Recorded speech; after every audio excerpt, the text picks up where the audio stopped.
So now let us start with the cash management. Okay, so cash management, the basic theory, I have already uploaded it on Google Classroom. But with respect to the models, I will be explaining you all because it's a little bit difficult to understand this on your own. But the theory, the basic theory, you all can read and understand it. It's nothing, It's nothing difficult. You all can definitely understand it on your own. So coming to the models, there are two models over here. There is inventory model and there is stochastic model. Now purpose of this models is nothing but to ensure that the cash does not remain idle unnecessarily, and at the same time the firm is not confronted with the situation of cash shortage. Now say the cash requirement of an organization is 20,000, but the organization is maintaining cash in hand of 25,000. The requirement is 20,000, but the organization is having cash in hand of 25,000. Now that 5,000 is extra. That 5,000 basically the organization could have invested it somewhere. They could have invested it in market securities, or they could have invested it in a bank, or could have earned interest on it. So basically the organization is keeping that 5,000 rupees idle and foregoing interest on it. So that is definitely a loss for the organization. Or the firm may be confronted with a situation where there is shortage of cash. That is, the cash balance which the organization should maintain is 20,000, but the organization is having only 15,000 in hand. So there is a shortage of 5,000. That 5,000 shortage basically will disrupt the operations of the organization. Again, hampering the operations of the organization, will have an effect on the profitability of the organization.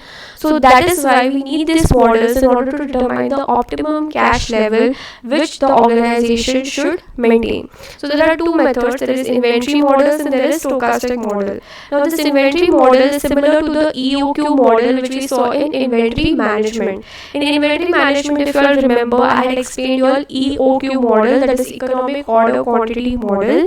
In that model, we determine the optimum inventory levels which the organization should maintain. So that same model can be used over here in order to determine the optimum cash levels which the organization should maintain.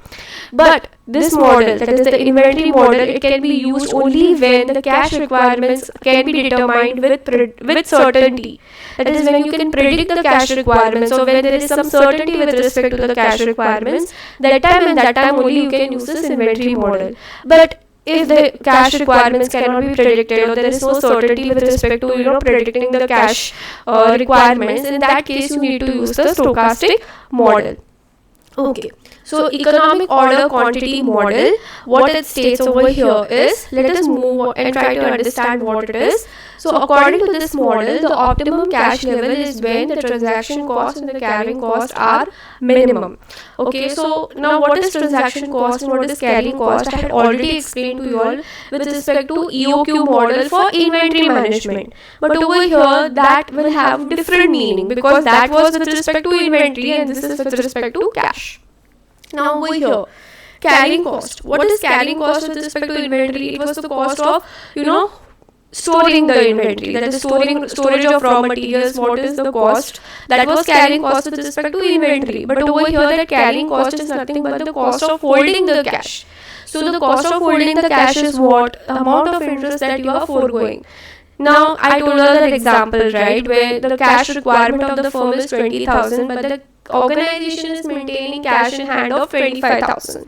So that 5,000 is extra. That 5,000 extra cash in hand that they are holding, they are foregoing interest on it, right? So that interest foregone on marketable securities is nothing but the carrying cost of holding that cash in hand.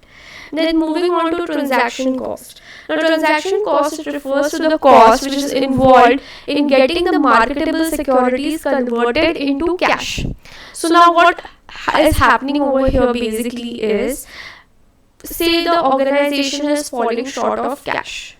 That is, the requirement is 20,000, but the cash in hand is only 15,000. In that case, there is a shortage of 5,000. So in order to meet the shortage of 5,000, what are the options available to the firm? They can either sell the securities, some securities in which they had invested, they could sell the securities and get the cash, or they could break their FDs which they have made and get the cash, right? So in order to break the FD or in order to sell some securities, there will be some cost involved, right? In case of securities, when you are selling your securities, you will need to pay some brokerage fee to your broker. With respect to breaking the FD before the maturity, you will have to pay certain fee to the bank. So that is nothing but the transaction cost. Okay, so the cost which is involved in converting your marketable securities into cash. So carrying cost is with respect to when you have excessive cash, that is when you have more cash than required, and transaction cost is when you have shortage of cash. Okay, so optimum cash balance according to this model is nothing but where both these costs, that is carrying cost and transaction cost, are minimum. Okay, so now let us see the formulae. You can see over here the formulae. It is similar to the EOQ model, only thing the terms are different over here, where C is nothing but the optimum cash balance, U is nothing but the annual cash disbursement, P is nothing but the fixed cost per transaction, S is nothing but the opportunity cost, or you can say the carrying cost. So this is just the interpretation is different, but the formula is the same. You can see over here the diagram. You can see the total cost is the lowest. Where the total cost is lowest, it is where the holding cost and the transaction cost intersects and is the lowest, and that is nothing but the optimum cash balance. Okay, so now let us move on to the assumptions. You can read the assumptions and understand that for EOQ model, in order to apply EOQ model, these are the assumptions which you need to hold. That is, the holding cost should be constant, the transaction cost need to be constant, the cash, it needs to be uniform over a period of time, and it should be known with certainty. Now all these assumptions are not possible. It's obvious that the cash needs of the firm are going to fluctuate. They cannot be certain and they cannot be constant over a period of time. Also, the holding cost, it cannot be same over the period of time. The transaction cost, it cannot be same over a period of time. So these are the assumptions which are little bit superficial. It is not true in reality, right? That's the reason why we have the second model, which is the Miller-Orr model. Okay, so you can see over here Miller-Orr model. It believes that the cash flow is stochastic, that is, it keeps on changing, it is not constant, or it cannot determine it with certainty. So that is what this model believes. Okay, so this model, it is used to determine the time and size of transfers between what? Between the investment account and the cash account. So all the transfers which are happening between investment account and cash account will be used in order to determine basically your cash level requirement. Okay, so in this model there are some control limits, and those are classified into three. There is H, which is the upper limit, there is the Z, which is the return point, and 0, which is the lower limit. Now you can check over here H, Z, 0. So you can see over here H is the upper limit, Z is the return point, and O is the lower limit. You can see here cash flow is, fluctuating between these points or between these control limits. So let us understand the first sentence. So here the first point, when the cash balance reaches the upper limit, the transfer of cash equal to H minus Z is invested in marketable securities account. So what it's stating over here is very simple. Try and understand it. When your cash balance reaches the upper limit, that is the requirement, that is the return point or the requirement of the organization is 20,000, but you have cash in hand of 25,000. So it is more than what is required. So you have reached the upper limit, right? You have reached the upper limit. At that point, you need to transfer amount equal to H minus Z in marketable securities account. That is, say 25,000 you have, but the requirement is only 20,000. So 25,000 minus 20,000, that is 5,000 is excess. That 5,000 you need to invest in the marketable securities account. That is nothing but the excess amount which you have. That is 25,000 minus 20,000, that is 5,000. You need to invest now in marketable securities rather than keeping it idle. So that is the first sentence. Now moving on to the second sentence. So when the cash balance reaches the lower limit, that is 15,000 you have currently cash in hand, but the requirement or the return point is 20,000. So there is deficit of 5,000, that is 5,000 you are falling short. You have 15,000, but the cash requirement for the organization to survive the month is 20,000. So you are having 5,000 short.